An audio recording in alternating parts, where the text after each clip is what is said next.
The spring sunlight filtered through the bay windows of our kitchen as I arranged fresh-cut peonies in a crystal vase. Our home wasn't perfect, just a modest 3-bedroom in a decent suburb of Chicago, but it was ours. Or at least that's what I thought. I glanced at the blueprint spread across our kitchen island, the plans for what Ryan called our forever home. The custom build was finally going to break ground next month after 3 years of saving, planning, and endless design meetings. Ryan had been particular about everything: the vaulted ceilings in the master bedroom, the chef's kitchen with double islands, the home gym in the basement. "It's going to be amazing, Eva," he had said just that morning before kissing me quickly on the cheek and heading out the door, travel coffee mug in hand. All our hard work is finally paying off. Hard work. I smiled to myself as I wiped down the countertop. Ryan had always been ambitious from the moment we met in college. Back then, his drive was what attracted me to him. This focused, determined energy that made everything seem possible. 8 years of marriage later, that ambition had turned into 60-hour work weeks, business dinners that ran late into the evening, and weekends spent networking on the golf course. Meanwhile, I kept everything else afloat. My job as an office manager at a local accounting firm wasn't glamorous, but it was stable. I managed our household, maintained our social calendar, and spent my evenings researching interior design ideas for the dream house. Ryan always said I had the eye for design, even if he had final say on most decisions. I checked the clock, 6:45 p.m. Ryan had texted that he'd be home by 7 for dinner. I'd made his favorite beef bourguignon, simmering now in the Dutch oven. 8 years of marriage had taught me the rhythms of our life together. When Ryan was stressed about work, a good meal and a glass of wine usually eased the tension that seemed to be building between us lately. My phone buzzed on the counter. Ryan again. "Running late. Don't wait up." No apology, no explanation. I frowned, staring at the 4 words on my screen. It wasn't the first time this month or even this week. The familiar knot of worry tightened in my stomach, the one I'd been ignoring for months. It was just work pressure. The promotion he'd been chasing, the clients he needed to impress, the mortgage for the new house we were about to take on. Sighing, I covered the bourguignon and slid it into the refrigerator. I poured myself a glass of the Cabernet I'd opened to breathe and wandered into the living room. Ryan's iPad sat on the coffee table where he'd left it that morning. When it lit up with the notification, I didn't mean to look. But the preview was right there on the screen. "Sabrina, can't wait to see you tonight. Wear that blue shirt I love. Miss you already." My glass nearly slipped from my fingers. Sabrina? Ryan didn't work with anyone named Sabrina. With trembling hands, I picked up the iPad. It shouldn't have opened. Ryan was always so careful with his passwords, but he must have left it unlocked. The texts went back months. Pictures. Plans. Promises. The perfect life I thought I had crumbled in an instant. Ryan didn't come home that night. At 7 a.m., I heard his key in the lock. He froze when he saw me sitting at the kitchen table, eyes red and swollen, his iPad propped in front of me. "Eva," he started, but I cut him off. "Who's Sabrina?" The silence stretched between us like a canyon. For a moment, I saw something like guilt flash across his face, but it was quickly replaced by something harder, colder. "I was going to tell you," he said finally, setting down his briefcase. He didn't sit. "This isn't how I wanted you to find out." "Find out what exactly?" My voice was surprisingly steady despite the hurricane of emotions tearing through me. "That you've been cheating? Or that you've been," I gestured to the iPad, "planning a future with her?" Ryan ran a hand through his dark hair, the gesture so familiar it made my heart ache even as it hardened against him. "I'm in love with her, Eva," he said simply, as if that explained everything. "We met at the Harrington account meeting last year. She's the firm's new marketing director." "You're in love with her," I repeated numbly. "After 8 years of marriage, you just fell in love with someone else." Ryan had the audacity to look annoyed. "It's not like I planned it. These things happen." "These things happen," I echoed, my shock giving way to anger. "And what exactly is your plan now?" Ryan squared his shoulders. "I want a divorce. I've already spoken to a lawyer." The room seemed to tilt. "Already spoken to? How long have you been planning this?" "Eva, be reasonable. We've been growing apart for years. You must have felt it too." "I hadn't. Or maybe I had and refused to see it. The late nights, the distraction, the way intimacy between us had dwindled to perfunctory kisses in separate sides of the bed." "And what about the house?" I asked, my mind spinning to practical matters as a defense against the emotional tsunami. Construction starts in 3 weeks. Something shifted in Ryan's expression. About that. He sat down across from me, leaning forward with his elbows on the table. I think I should keep the house. I stared at him in disbelief. You think you should keep our dream house? Let's be honest, Eva. It was more my dream than yours. The location near the golf club, the home office setup, it was all designed around my needs. And financially, it makes more sense. My name is on most of the assets. It was true that Ryan handled our finances. I'd always trusted him with that, focusing on the day-to-day while he managed investments and accounts. Now that trust seemed not just misplaced but weaponized against me. You're not just leaving me for another woman, I said slowly, realization dawning. You're taking everything. I'm being practical, Ryan countered, a defensive edge creeping into his voice. You'll get a fair settlement. What I got was anything but fair. The divorce moved quickly. Too quickly. Ryan had indeed been planning this for months, carefully positioning assets, documenting how his income had paid for most of our lifestyle. My name wasn't on the deed to our current house. We'd purchased it from Ryan's parents at a discount, and for simplicity, he'd handled the transaction. My lawyer said I could fight, but it would be expensive and drawn out, with no guarantee of success. Ryan had covered his tracks well. In the end, I walked away with a pittance of a settlement, my personal belongings, and my car. Not enough for a down payment anywhere in our suburb. Barely enough for first and last month's rent on a shabby one-bedroom apartment 20 minutes away. 3 months after discovering Sabrina's text, I stood in that apartment, surrounded by boxes containing the ruins of my life, while across town, Ryan and Sabrina moved into the newly completed dream house, my dream house. The one whose every room I had planned in my imagination over sleepless nights and quiet Sunday afternoons. The same day I changed my address on my driver's license, Ryan changed his relationship status on social media. The comments were full of congratulations. No one asked about me. By October, 5 months after the divorce, I barely recognized my life or myself. The apartment was permanently damp, with water stains spreading across the bathroom ceiling and a persistent mold smell that no amount of bleach could eliminate. My office job had downsized, cutting my hours to part-time. On the bright side, I thought bitterly, I had plenty of time to scroll through social media and watch Ryan and Sabrina flaunt their happiness in my former dream home. You should block them, said Mia, one of the few friends who had stuck by me through the divorce. She sat across from me at a corner table in the cheap cafe near my apartment, watching me doom scroll through Ryan's Instagram. I can't, I admit it, setting down my phone. It's like picking at a scab. I know it's not healthy, but I can't stop. Mia reached across the table and squeezed my hand. Eva, this isn't living. It's torturing yourself. She was right, but what alternatives did I have? My savings were depleted. I was barely making rent. The stress had left me 15 pounds lighter, my clothes hanging off my frame, dark circles permanently etched beneath my eyes. I'm thinking of moving back to my parents' place in Michigan, I confessed. The idea filled me with shame, 33 years old and moving back to my childhood bedroom, but I was running out of options. Just until you get back on your feet, Mia said encouragingly, but we both knew what moving away meant. Ryan had won completely. He'd erase me from our shared life and never have to face the consequences of what he'd done. That evening, walking home from the bus stop, I took a detour. I hadn't meant to. My feet just carried me toward our old neighborhood, toward the dream house. It was masochistic, but I had to see it finished. The autumn sunset cast a golden glow over the elegant facade.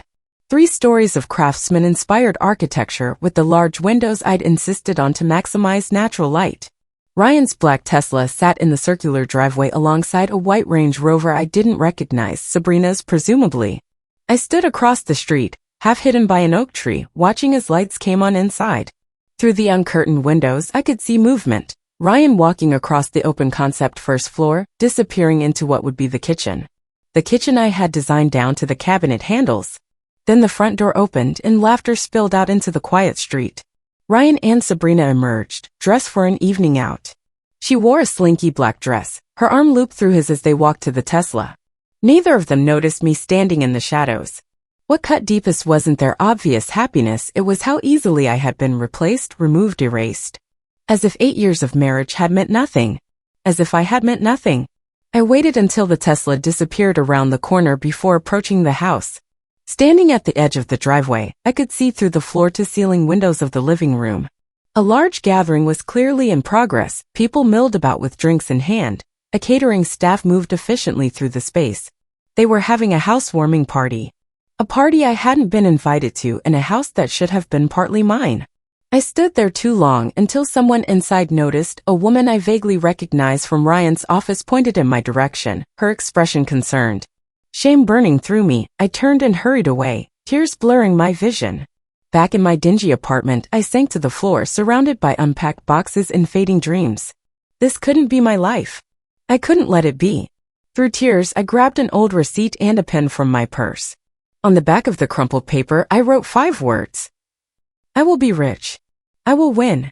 I taped it to my bathroom mirror, the first thing I would see every morning, the last thing I would see every night. A promise to myself. A declaration of war. The next morning, I applied for every job I could find.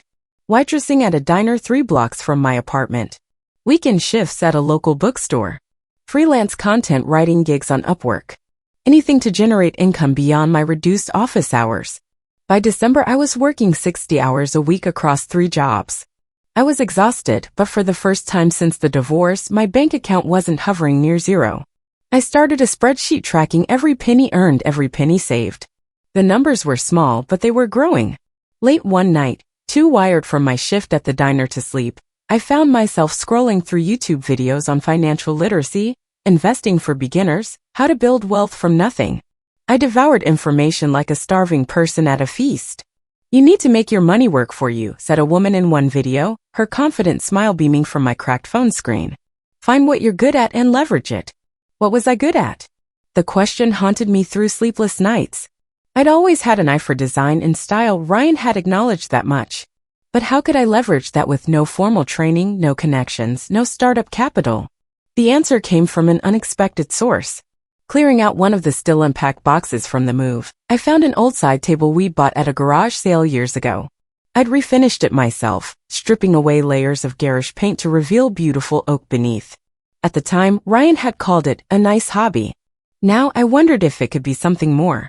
With my next paycheck, I bought basic supplies: sandpaper, wood stain, paint, brushes. I scoured neighborhood alleys on trash days, rescuing discarded furniture. My tiny apartment soon resembled a workshop more than a living space, with half-finished projects occupying every corner. My first sale happened almost by accident.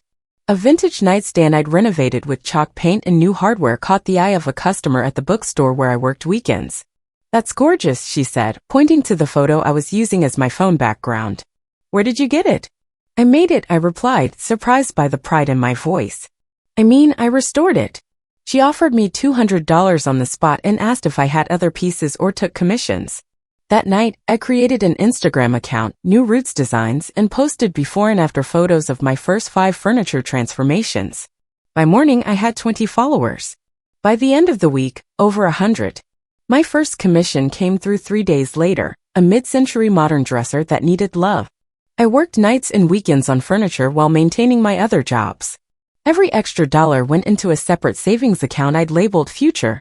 I didn't allow myself to define what that future might hold. The wound of the dream house was still too raw, but watching the numbers grow gave me a sense of control I hadn't felt since finding Sabrina's text.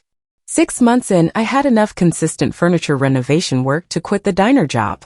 I rented a small storage unit to hold inventory and materials, giving me back some living space in my apartment. I opened an Etsy shop that quickly gained traction for my uniquely refreshed vintage pieces with modern flair, as one reviewer put it. A year after my middle-of-the-night declaration, I had nearly $20,000 saved and a side business that was becoming my main source of income. I wasn't rich, not by a long shot. But for the first time since the divorce, I was steady on my feet, looking forward instead of back.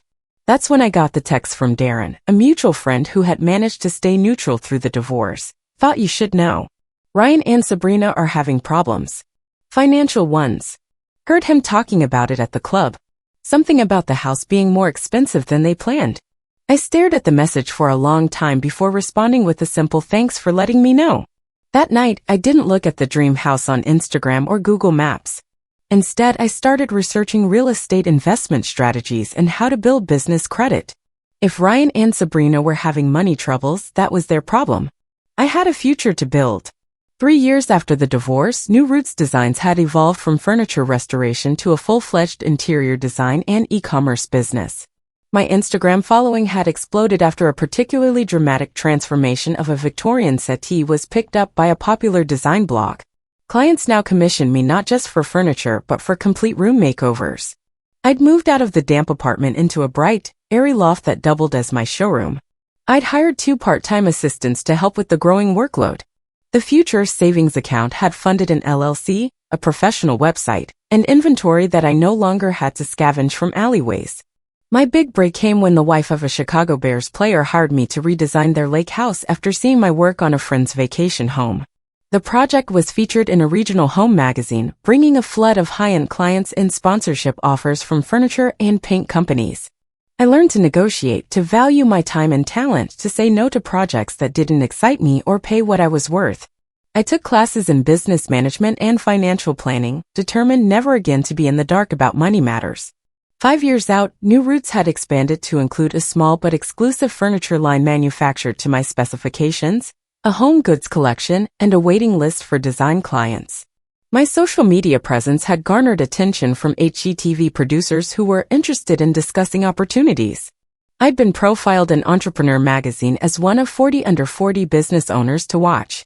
The shift from struggling to successful happened so gradually that I sometimes had to remind myself how far I'd come.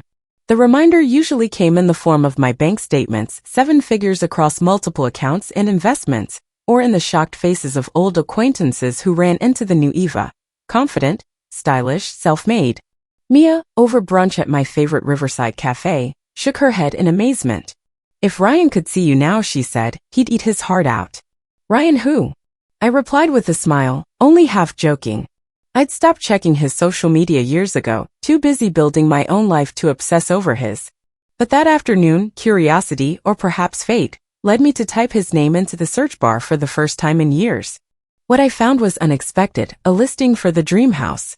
It was on the market, priced well below what it must have cost to build. The listing described it as a motivated seller opportunity and mentioned foreclosure proceedings. I stared at the photos rooms I had designed in my head, now realized in 3 dimensions, though not quite as I would have done them. The master bath had a garish marble I would never have chosen. The kitchen island was overcrowded with unnecessary details. Still, it was the house. The dream house. My dream house. An idea began to form, absurd at first, then increasingly compelling. I could buy it. I could actually afford to buy it outright, no mortgage needed. The ultimate poetic justice. I called my financial advisor that afternoon. "It's an interesting investment opportunity," she said cautiously after I explained the situation. "But I'm concerned about the emotional component. Are you sure you want to take this on?" "I'm not doing it for revenge," I told her, though part of me recognized that wasn't entirely true.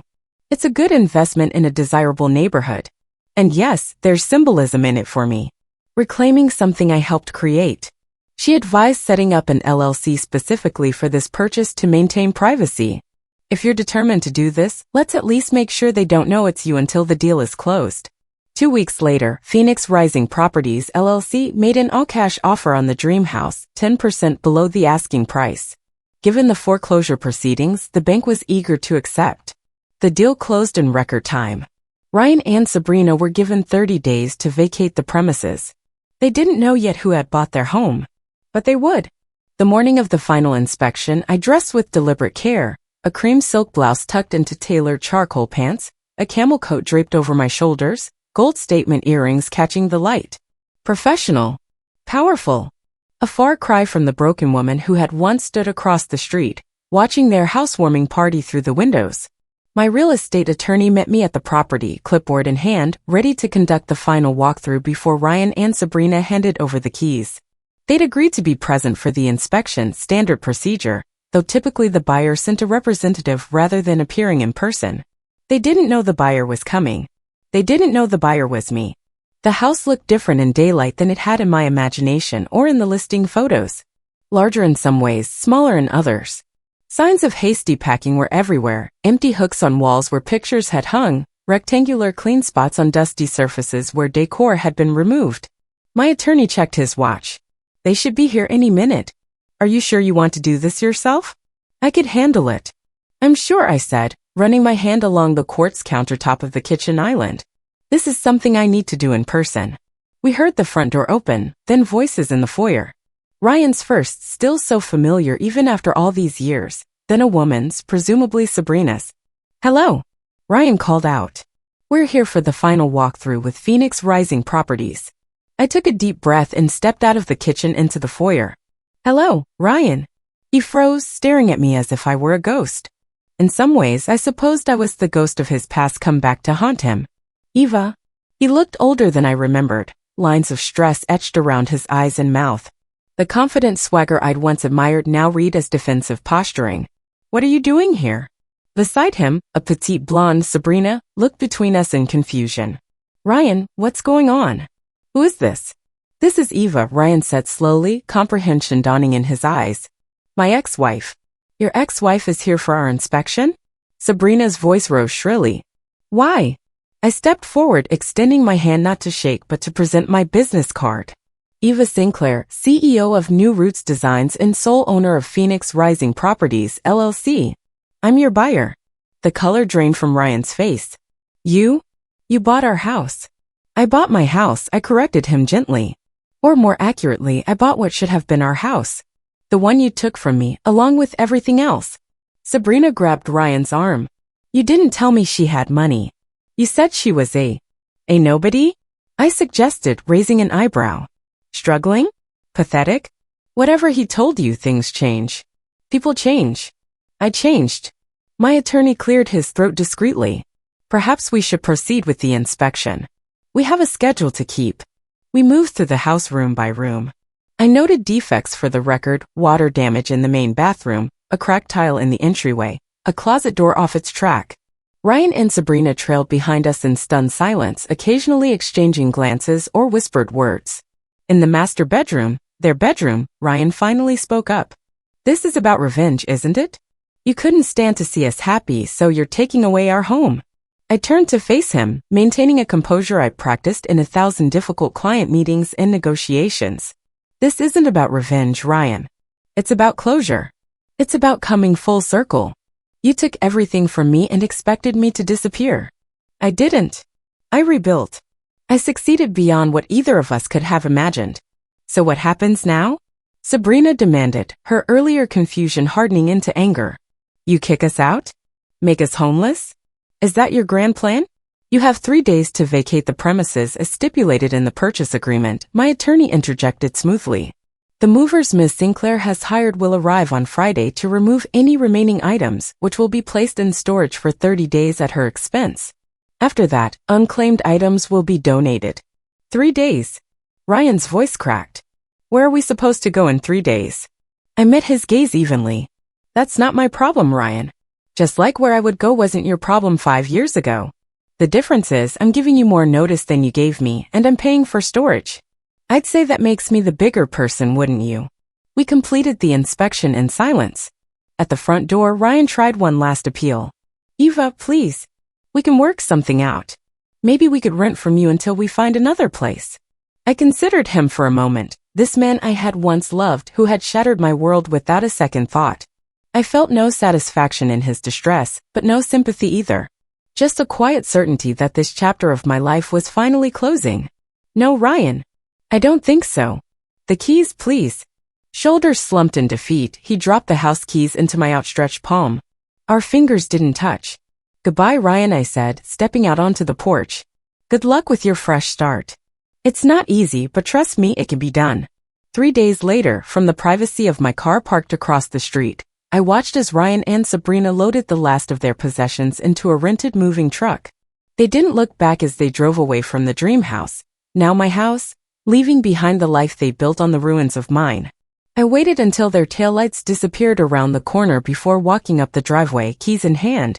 Standing on the threshold, I felt a weight lifting from my shoulders, not triumph over Ryan and Sabrina, but freedom from the power they had held over me for so long. I stepped inside and closed the door behind me. For the first time since I'd scribbled that fierce promise on the back of a receipt 5 years ago, I felt the truth of it in my bones. I had become rich. I had won. But the victory wasn't in taking back the house. It was in taking back myself. 6 months of intensive renovation transformed the house from Ryan and Sabrina's failed dream into my realized vision.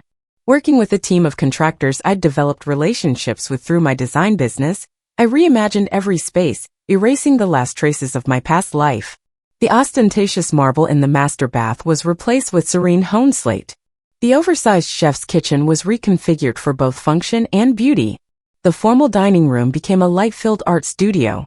A wall of custom bookshelves in the library held volumes on business, design, and personal growth, the education I'd given myself over the past 5 years. But the biggest change was in purpose. This house would not be just my private residence, it would be the headquarters of the New Roots Foundation, a nonprofit dedicated to helping women rebuild their lives after divorce, providing both financial literacy education and emotional support.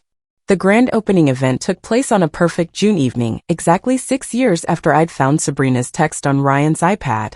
Under strings of garden lights, women gathered on the back terrace, some clients, some friends, many strangers who had found New Roots through social media or word of mouth.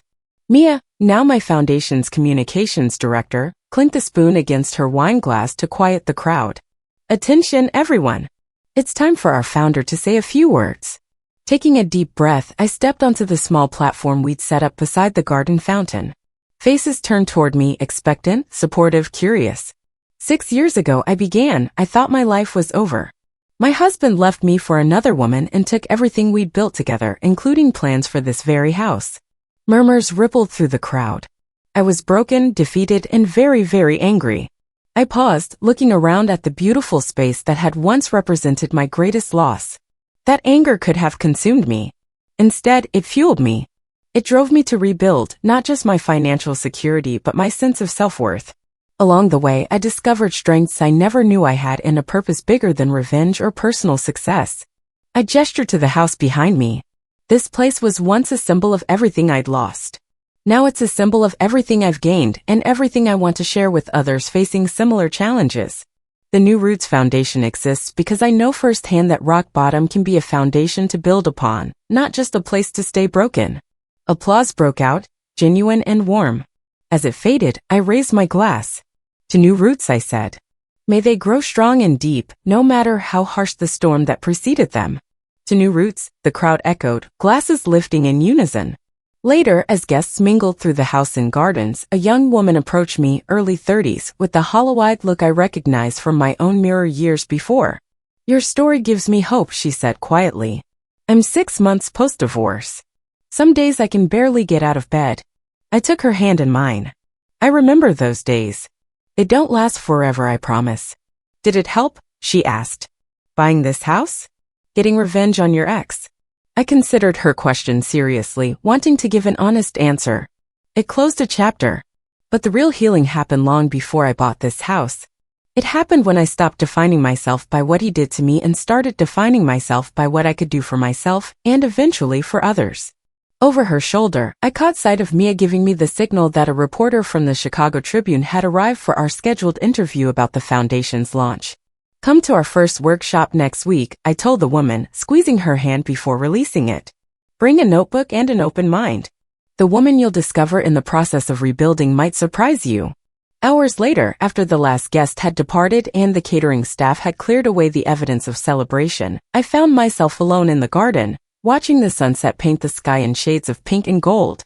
The same colors that had illuminated the house the night I stood across the street, an outcast looking in on Ryan and Sabrina's housewarming party. Now I stood at the center, not as Ryan's ex-wife or Sabrina's predecessor, but simply as Eva Sinclair, designer, entrepreneur, mentor, survivor. Somewhere across town, Ryan and Sabrina were living their lives, still together as far as I knew, though our paths hadn't crossed since the day of the house inspection. I hoped in an abstract way that they'd found some measure of happiness.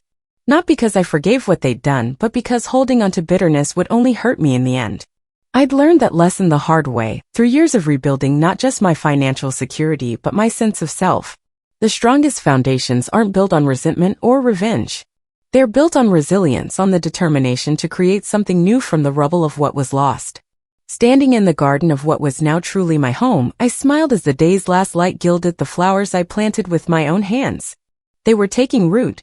These new beginnings, growing stronger and more beautiful with each passing season. Ryan and Sabrina had thought they broke me. They only built me. And what I had built would last.